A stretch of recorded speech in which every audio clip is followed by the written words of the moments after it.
రంగారెడ్డి జిల్లా బీరంగూడలో దారుణం జరిగింది. కూతురును లవ్ చేస్తున్నాడనే నెపంతో ఇంటికి పిలిపించి అబ్బాయిని దారుణంగా హత్య చేశారు అమ్మాయి తల్లిదండ్రులు. పెళ్లి విషయం గురించి మాట్లాడదామని పిలిచి ఇంటికి వచ్చిన శ్రవణ్ సాయిని బ్యాట్తో కొట్టినట్లుగా ఆరోపణలున్నాయి. ఆ తర్వాత రాత్రి అపస్మారక స్థితికి చేరుకున్న శ్రవణ్ సాయిని ఆసుపత్రికి తరలించారు. అప్పటికే అతను చనిపోయినట్లుగా వైద్యులు ధృవీకరించారు. మరింత సమాచారం మా ప్రతినిధి అనిల్ అందిస్తారు.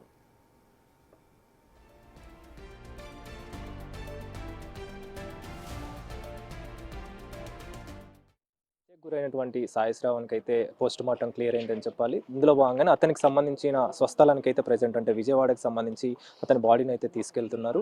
అయితే ఇక్కడ ఈ హత్యకు సంబంధించి కావచ్చు, వాళ్ళ తల్లిదండ్రులు, అమ్మాయికి సంబంధించిన తల్లిదండ్రులు అత్యంత దారుణంగా హత్యకు పాల్పడ్డారు. సాయి శ్రావణ్కి సంబంధించి మీతో చివరిగా ఎప్పుడు మాట్లాడడం జరిగింది, అసలు ఎలా ఉండేవాడు?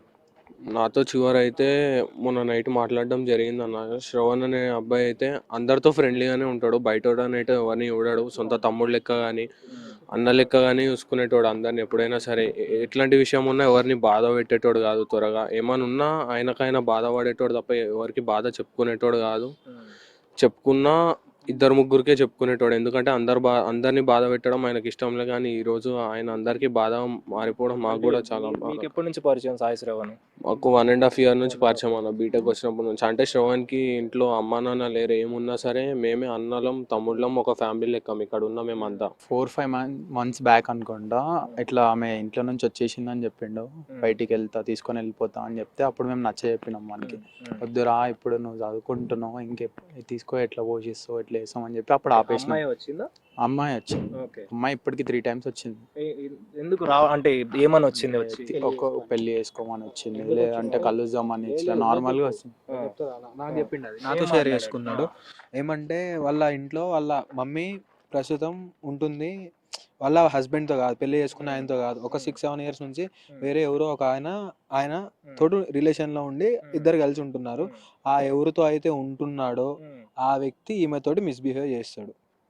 ఎప్పటి నుంచి అలాంటి సిచ్యువేషన్ ఫేస్ చేస్తున్నాడు? ఒక 4-5 months నుంచి ఇట్లా మిస్బిహేవ్ చేస్తున్నాడు. నా వల్ల కావట్లేదు, నేను వస్తా నన్ను తీసుకొని వెళ్ళు అని చెప్పి ఫోర్స్ చేస్తుంది మా ఫ్రెండ్ని. ఇది ఎందుకు అంతలా ఫోర్స్ చేస్తుంది అని చెప్పి నేను క్వశ్చన్ చేస్తే నాకు వచ్చిన ఆన్సర్ ఇది. మరి మీరు దానికి సంబంధించి అంటే అమ్మాయికి సంబంధించి కావచ్చు, వాళ్ళ తల్లిదండ్రులతో ఏమన్నా మాట్లాడడం జరిగిందా? ఏం చెప్తారు? నేను ఒకసారి వాళ్ళ తల్లిదండ్రులతో మాట్లాడినా. ఎప్పుడంటే సంవత్సరం రోజుల క్రితం ఇంతే, ఇంట్లో నాకు ఉండాలని లేదు, ఆయన ఉంటుంటే నాకు ఉండాలని లేదని చెప్పి ఇంట్లో చెప్పింది.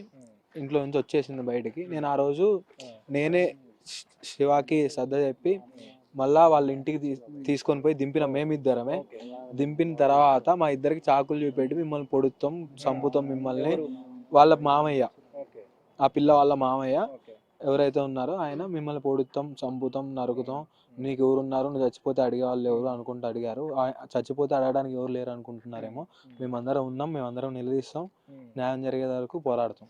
మీరు చెప్పినట్టుగా మీరు ఆ రోజు తీసుకెళ్లారు, అంత బాగానే ఉంది. అంటే తల్లికి సంబంధించి ఏమైనా చెప్పడం జరిగిందా? తల్లి ఇలా అంటే వాళ్ళ తండ్రి మిస్బిహేవ్ చేస్తున్నా అని చెప్పేసి, అంటే ఎవరైతే ఉన్నారో ప్రెసెంట్ మిస్బిహేవ్ చేస్తున్నారు, మరి తల్లికి సంబంధించి ఏమైనా మాట్లాడడం జరిగిందా? ఇప్పుడు తండ్రి మిస్బిహేవ్ చేస్తుండ అన్నాడ, ఇప్పుడు ఆమెకు ఉండాలని ఉంటుందా ఇంట్లో? ఇప్పుడు నచ్చని చోటు ఇబ్బంది పడుతూ ఉండే కంటే ఎంతో కొంత కష్టపడుతూ ఉండే లైఫ్ చూసుకుంటారు ఎవరైనా.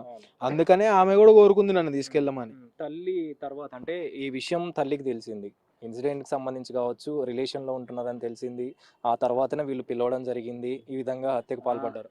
వాళ్ళ మదర్ ఎవరైతే ఉన్నారో అంతకుముందు ప్రతిసారి అంతా ఒకటే వేలో ఉంటారు.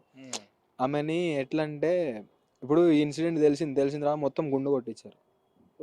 ఆ పాపకి గుండు కొట్టారు వాళ్ళు.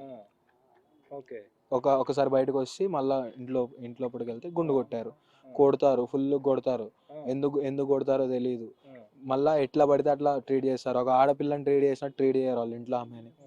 ఒకసారి మళ్ళీ ఇంకా అదంతా చెప్తే బాగోదులే కానీ చాలా వాళ్ళ ఆమె ఎవరైతే ఉంచుకుందో ఆయన చాలా గలీజ్ బిహేవ్ చేస్తాడు. ఇప్పుడు ఇదంతా కూడా ఎందుకైందంటే మర్డర్ అయిందన్న. ఫస్ట్ మర్డర్ అయిన తర్వాత మేమంతా మీకు చెప్పాలనుకునేది ఒకటే సార్, మర్డర్ జరిగింది. మర్డర్ జరిగిన తర్వాత వాళ్ళంతా అల్లిన ఒక స్టోరీని మనకి చెప్తున్నారు కానీ నిజంగా ఏం జరిగింది అనేది మనకి తెలియదు. వాళ్ళంతా ఒక స్టోరీ ప్రిపేర్ చేసుకున్నారు, ఆ స్టోరీ ప్రకారంగా బయట తెస్తున్నారు. వాళ్ళు ఎట్లా అడ్వకేట్తో మాట్లాడుకున్నారో, ఎట్లా ఏం చేశారో మనకు తెలియదు. ఒక స్టోరీ అనుకున్నారు గట్టిగా, అదే బయటికి చెప్పారు మనకి. చివరిగా మీ- ఒక నెల క్రితం నుంచి ఏమో ప్రెగ్నెంట్, నేను కన్సీవ్ అయినా అది ఇది అని చెప్పి కాల్ చేస్తుందంట. కన్సీవ్ అయినా అంటే మళ్ళా ఈ విషయం మీదనే నేను నిన్ను కలవక సంవత్సరం అవుతుంది, నువ్వు ఎట్లా కన్సీవ్ అవుతావు అనే క్వశ్చన్ శివ రేజ్ చేయడం రిలేషన్ ఓకే, ఎప్పటి నుంచి రిలేషన్? 10th క్లాస్ నుంచి అన్న. రిలేషన్ ఉంది. ఎప్పుడు గ్యాప్ అనేది ఎప్పటి నుంచి మెయింటైన్ చేశారు వీళ్ళు? గ్యాప్ అనేది లాస్ట్ ఇయర్ ఈ డేస్ నుంచి మళ్ళీ ఇప్పుడు దాకా మెయింటైన్ అవుతూనే ఓకే, ఉంది. దాన్ని ఆ బేస్ రోజు చేసుకొని- ఏదైతే రోజు మా ఇద్దరికి కత్తులు చూపెట్టి బెదిరించారో ఓకే. ఆ రోజు నుంచి ఈ రోజు దాకా మళ్ళా వాళ్ళిద్దరి మధ్యలో ఉన్న కాన్వర్జేషన్ ఏంటంటే నన్ను నీ నుంచి తీసుకోపో, ఇది ఒక్కటే మాట వాళ్ళిద్దరి మధ్యలో ఎప్పుడు నడిచినా కాన్వర్జేషన్ నడుతుంది.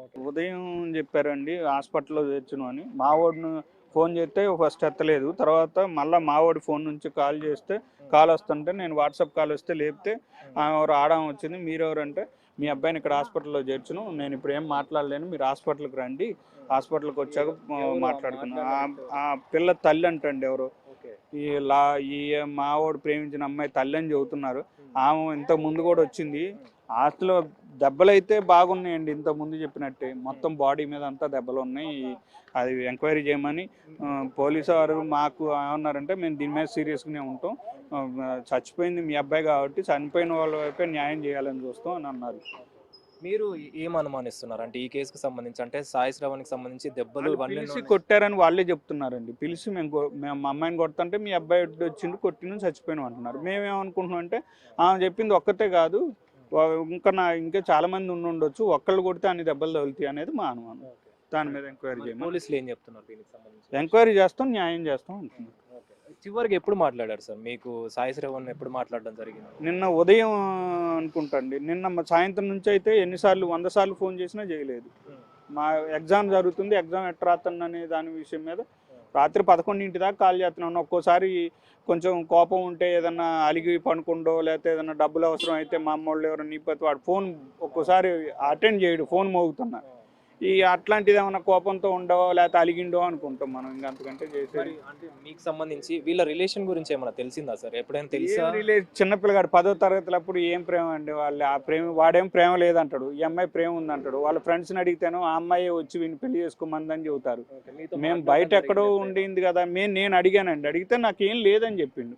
వాళ్ళ ఫ్రెండ్స్ని అడిగితే ఆ అమ్మాయి అక్కడికి వచ్చేది, పెళ్లి చేసుకుందాం అని చెప్పి తీసుకెళ్లేదు అని, ఎక్కడెక్కడికి వచ్చి తీసుకుపోమనేది, వాడు పోయేవాడు స్నేహం మీద అంటున్నారు. మీరు మొత్తానికి ఎవరి మీద ఎక్కువగా అనుమానం ఎక్కువ వ్యక్తం చేస్తారు? ఎవరేముందండి, వాళ్ళ అమ్మ మారుతండ్రి ఉన్నాడు హరిప్రసాద్ అని, వాడు చాలాసార్లు వాడు వార్నింగ్ చేసిండు చంపేస్తానని. మనం ఏమంటాం, ఏదో ఆవేశం మీద మాట్లాడుతున్నారు అనుకుంటాం. ఇప్పుడు పోస్ట్ మార్టం కూడా అయింది. పోస్ట్ మార్టం తర్వాత బాడీకి సంబంధించి ఎక్కడ అంటే పెనుగంచిపురాలు అండి, మా స్వగ్రామంలో. అక్కడే జరుగుతాయి. సో మొత్తానికి అయితే పెదనైనా కావచ్చు, ముఖ్యంగా సాయి శ్రావణ్కి సంబంధించి ఎవరైతే దాడికి పాల్పడ్డారో వాళ్ళ మీద చర్యలు తీసుకోవాలని చెప్పేసి కూడా చెప్తున్నారు. అయితే పోస్ట్ మార్టం కూడా పూర్తయింది. బాడీని పెనుగంచిపురాలకు సంబంధించి జగ్గాయపేటకి అయితే తరలిస్తున్నామని చెప్పేసి కూడా వాళ్ళ పెదనాయన చెప్తున్నారు. కెమెరా పర్సన్ చైతన్య కలిసి అనిల్, బిగ్ టీవీ, పటాన్చెరు నుంచి.